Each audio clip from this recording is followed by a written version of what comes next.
Hello, my friends, it's Bradley J. Travel. Today it's Budapest. I love Budapest not only as a great city, but a great travel hub. You can get a lot of places by train from Budapest. I'm going to start with the Gellert Hotel. I read about the Gellert Hotel in a novel and was determined to visit it. I did, loved it, and have been back many times. It is attached to a hot bath, like a Roman bath. One of a number of such baths in Budapest.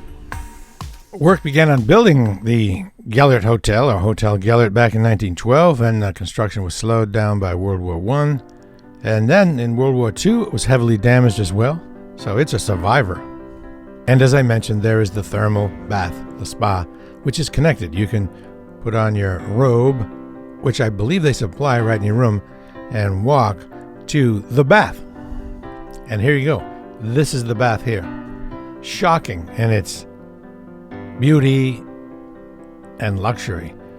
This pool here sometimes features bubbles. It's a wave pool sometimes. And there are separate male and female dressing rooms.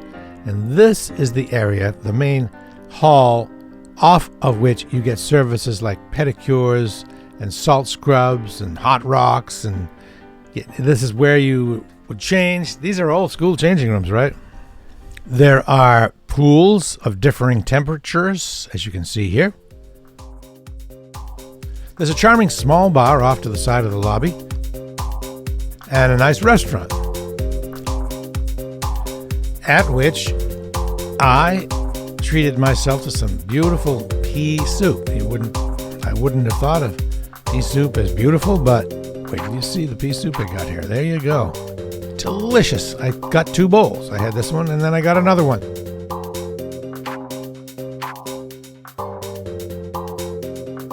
The breakfast at the Hotel Gellert is unbelievable. These photos do not really do it justice. It goes on and on. There are desserts, even. Stuff you would think of as dessert for dinner, included in breakfast. Pastries, the hot plates, the eggs, the meats. By far the best breakfast I have ever encountered anywhere, ever. And it's served in a sumptuous dining room with white tablecloths. The price of the Gellert is very reasonable. I think that part of the reason is that there is a smell of sulfur most of the time in most of the areas of the hotel. And that sulfur comes from the connected thermal spa. Here is a beautiful pastry shop and coffee shop. I spent some time in here, I'll tell you. Not so much for the pastries, which are exquisite beyond description, but for the atmosphere. You can have a coffee and a pastry, or you can have a beer. Look at those. It is old world. When you're in there, enough said. You don't need to say anything. You feel it. And it's not crowded, at least at the times I've been. It's never been crowded. Now here is an example of one of the pastries. I got one and took it upstairs. And I'm eating this in a little table and chair in the hallway on the floor where my room is. This is the view from one of the rooms I had. That's the bridge over the Danube River. The hotel is right on the banks of the Danube River. This is the hotel from the bridge. And here's the famous Danube River from the same bridge. This is a beautiful shot of a Budapest bridge in the mist. Here we have Fisherman's Bastion, and its 7 turrets represent the 7 tribes that founded Hungary in 895. Now I mentioned that I had stayed in only one place other than the Gellert, and it was a hostel in the converted Ministry of something, finance maybe. And this is it. Can you imagine staying here for $40 a night? Well, actually, it's possible it was €40, depending on the exact date of that trip. Now we'll just show you some random images of the street and some architecture. It's a modern city, but it oozes old world from these surviving buildings.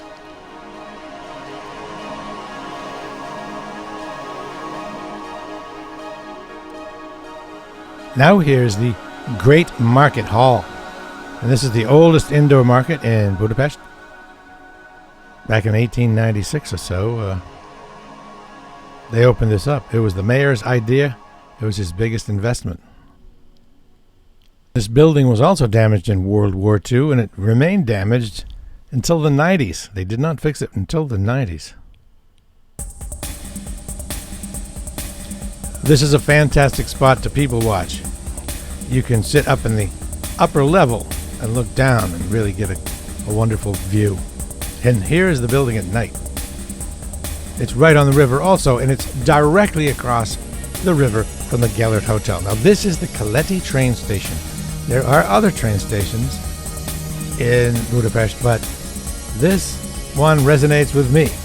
It seems to be the one I always end up at, and it embodies a real old world experience.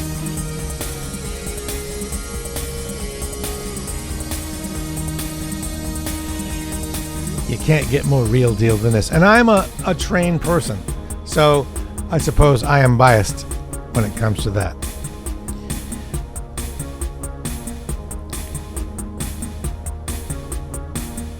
The very first time I came to Budapest, I was tired and I was foolish. I didn't venture far from the station. And so I left with an incomplete and not altogether flattering feeling for Budapest.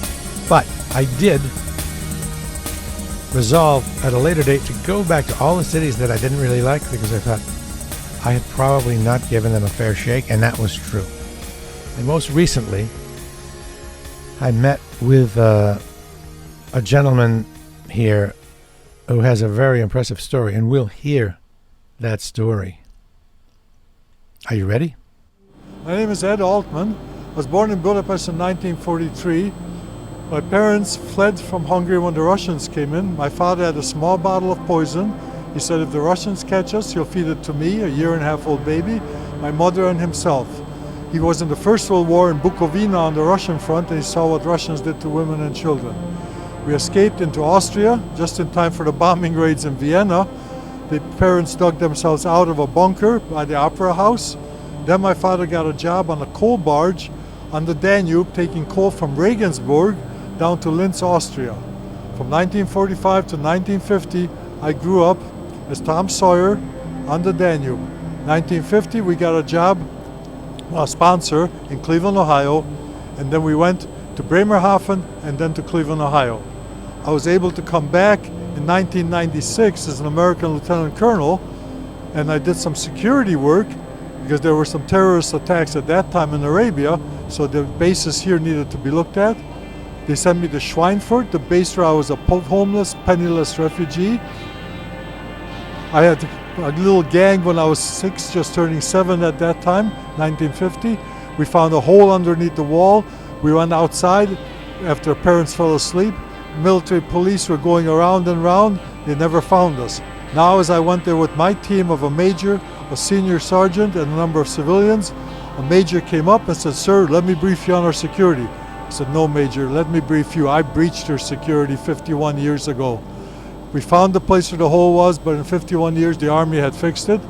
Then we went to the central square, where if your name was announced, you were saved. You could go to Canada, America, England, Australia. If your name was not announced, you had no future. One day the parents were whispering, but we kids heard them anyway.